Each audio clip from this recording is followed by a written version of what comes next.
जय हिंद साथियों। अभी हम सभी देख रहे हैं यहाँ पर जो शेप दिख रहा है ये स्क्वायर है। आज हम सभी स्क्वायर के बारे में कंप्लीट जानकारी प्राप्त करेंगे। First of all we shall know what is square and what its properties and what its formula. तो यहाँ पे देखेंगे कि हमने यहाँ पर इसका डिफिनीशन लिखे हैं square. A square is a 2D shape. Square जो होता है 2 डायमेंशनल शेप होता है, जैसे 3 डायमेंशन में हम लोग क्यूबॉइड पढ़ते हैं, क्यूब पढ़ते हैं, कोन पढ़ते हैं, ये 2D शेप होता है। It is surrounded by 4 sides, ये 4 भुजाओं से घिरा होता है। Its all sides are equal, इसके चारों भुजाएं आपस में क्या है, समान है। Its opposite sides are parallel, इसके आमने सामने की भुजाएं समानांतर। आप देख रहे हैं ये समानांतर है और ये भी समानांतर है।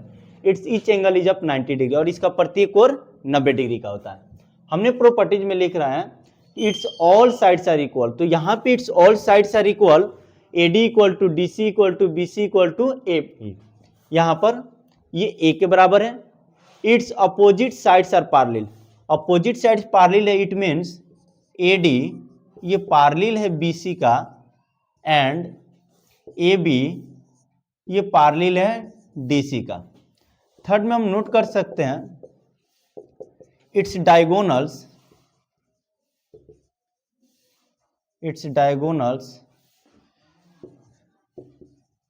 bisect each other at 90 degree. इसके कोण जो है, इसके बीकर एक दूसरे को 90 डिग्री के कोण पर समद्विभाजित करते हैं। आप यहाँ पे देख रहे हैं ये 90 डिग्री, आप यहाँ पे देख रहे हैं। तो इसको थोड़ा ध्यान से हम समझेंगे कि जब ये डायगोनल इसको बाइसेक्ट कर रहा है तो इस कंडीशन में AO equal to OC and BO equal to OD होगा, पहला बात। दूसरा चीज होगा, जब इसके ये चारों कोण ये आपस में जब ये बराबर है 90, तो AOD यहाँ पे कोण AOD इक्वल टू कोण OCD equal to COB equal to BOA, ये भी संभव है। और यहां पे its diagonals are equal,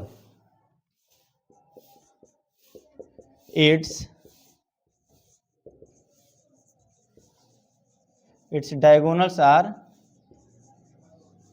equal. इसके बीकर बराबर होते हैं तो AC इक्वल टू क्या हो जाएगा, BD हो जाएगा। अब यहां पर समझना है कि ये 90 डिग्री पर ये समद्विभाजित क्यों करता है, तो समझेंगे। वी शैल अंडरस्टैंड कोई भी डायगोनल एक दूसरे को 90 डिग्री पर तभी समद्विभाजित करेगा जब उसके चारों भुजाएं आपस में बराबर हो। When its all sides are equal, in this condition its diagonals bisect each other at 90 degree. इस कंडीशन में जो इसका डायगोनल एक दूसरे को 90 डिग्री पर समद्विभाजित करेगा जब उसके चारों भुजाएं आपस में बराबर हो। और यहाँ पे देख रहे हैं चारों भुजाएं बराबर, इसलिए 90 डिग्री पर समद्विभाजित कर रहा है। और डायगोनल इक्वल कब होता है, डायगोनल हमेशा इक्वल कब होता है, जब उसके चारों कोण बराबर हो। तो आप यहाँ पे देख रहे हैं चारों कोण 90 डिग्री का है, तो इस कंडीशन में आपका डायगोनल बराबर भी है। और यहाँ पर जो 90 डिग्री की बात किया गया कि 90 डिग्री पर समद्विभाजित करता है, तो ये इसलिए करता है, इसको समझ लेना है, क्योंकि इसके चारों भुजाएं बराबर हो। चारों भुजाएं बराबर होता है तो डायगोनल 90 डिग्री पर समद्विभाजित करता है, और चारों कोण बराबर होता है तो डायगोनल बराबर होता है। इस बात को समझ लेना है। कुछ फार्मूला देखेंगे। फार्मूला में एरिया होता है, इसका एरिया A स्क्वायर। क्यों A स्क्वायर होता है, हमने रेक्टेंगल पढ़ा तो हमने ये L इंटू ये B की है, तो यहां पर L इंटू B करे तो ये A ये भी है, तो A इंटू A स्क्वायर। यहां पे स्क्वायर का एरिया क्या हो जाएगा, A स्क्वायर। पेरीमीटर की बात करें तो पेरीमीटर इसका होता है 4A। 4A क्यों होता है, क्योंकि इसको थोड़ा समझ लें, A plus A plus A plus A।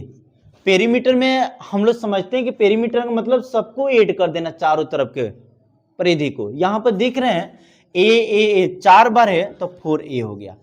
D की बात की जाए तो D इक्वल टू होता है √2A। d equal to root 2 होता है। क्यों होता है इसको समझेंगे। d इक्वल टू रूट 2 क्यों होता है, हम ये जो पढ़े हैं h square equal to p square plus B square, तो अगर इसको भी अगर वैसे ही देखा जाए, इसको भी अगर वैसे ही देख लिया जाए एक बार, तो डी स्क्वायर इक्वल टू, अगर इसको ये d है, अगर इसको ऐसे कर दें तो मान लीजिए कि जैसे ये एच स्क्वायर है तो ये डी स्क्वायर, यहाँ पे P square plus B square तो A square plus A square, तो D square A square plus A square. अब ये स्क्वायर उधर जाएगा तो रूट चढ़ेगा, या D equal to A square plus A square, या D equal to A square two A square, या डी इक्वल टू टू, यहां पे ए स्क्वायर दो बार है तो जोड़ा है तो एक बाहर निकल जाएगा, तो ये रूट 2 का रूट 2 ए बाहर निकल जाएगा, तो डी का फॉर्मूला हो गया रूट 2 है। इसमें हम कुछ प्रश्न भी कर सकते हैं, जैसे ए दिया हो तो पी डी ए,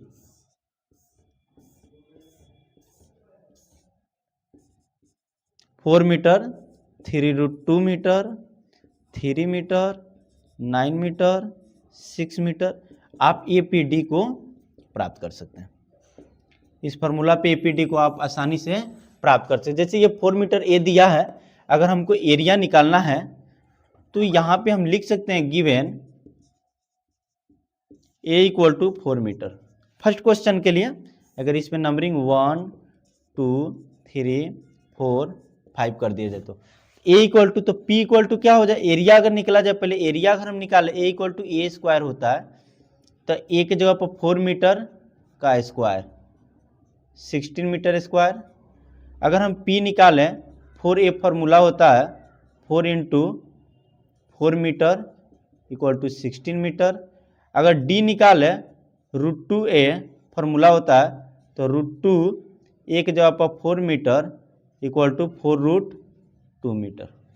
तो इस प्रकार हम ये सब निकाल सकते हैं और स्क्वायर को अच्छे तरह से हम लोग समझ सकते हैं। आप इसका स्क्रीनशॉट ले सकते हैं और ऐसे ही आगे की वीडियो देखने के लिए लाइक और सब्सक्राइब करते रहे और समझते रहे।